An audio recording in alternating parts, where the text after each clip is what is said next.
Well, our top focus this morning, perhaps for the first time since the Israel-Hamas war began months ago, India's maritime trade is under direct threat. In just a matter of 2 days now, 2 Indian-bound ships in the Red Sea came under attack, reportedly by Yemen-based, Iran-backed Houthis.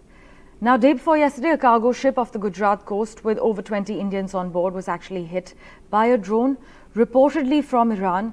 And then after about 24 hours, an oil tanker on its way to Mumbai was hit by a drone strike.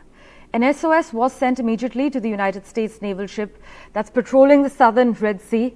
They reported a near miss of Houthi drones. But since October this year, ever since the war broke out, as far as Israel and Hamas are concerned, there have been as many as 15 attacks on commercial shipping by the Houthis. Vedant has the details for us. Well, the back-to-back Houthi attacks on India-bound ships have very real consequences for India because there's a lot at stake for India when it comes to the Red Sea. Now, 65% of India's Brent crude passes through the Suez Canal route. In fact, oil imports worth $105 billion used the Suez Canal route in this financial year itself. Now, 9% of the cargo that passes through the Suez Canal is actually connected to India in some way or the other. It either emerges from India or ends up in the country. Now, half of India's exports to Europe and North Africa use this particular route, and these are two countries, both countries in Europe and North Africa are actually very important trade partners for India as well.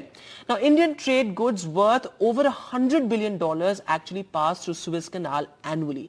That's how important this particular route is for India. But let's also take a look at the global picture because global trade is in troubled waters. Now remember, these commercial ships that we're talking about that are currently under threat actually signify or represent huge numbers.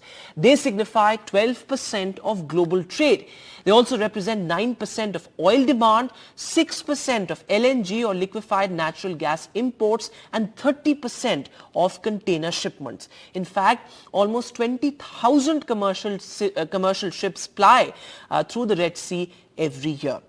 But now let's take a look at how these Houthi attacks could actually disrupt global supply chains. Because remember, we're already talking about global economic slowdown amid which the war and the fallout of the war is actually being witnessed. Now remember, these commercial vessels which are actually under threat in the Red Sea, they have to take a detour from the fastest Asia-Europe route, the Suez Canal route. This in turn increases the transit time, which means that insurance premium also goes up and ultimately shipping rates rise. And that means that these Houthi attacks could actually throw global production schedules out of gear. And ultimately, supply chains will get affected. And the impact of that is very real. And it's being felt already because Brent crude prices and fuel prices are going up across the world. And that means that global inflationary pressures are mounting. And this has impact on people like you and me. And what we are witnessing right now is global economies shrinking and squeezing amid headwinds, and the war is only complicating and compounding that effect.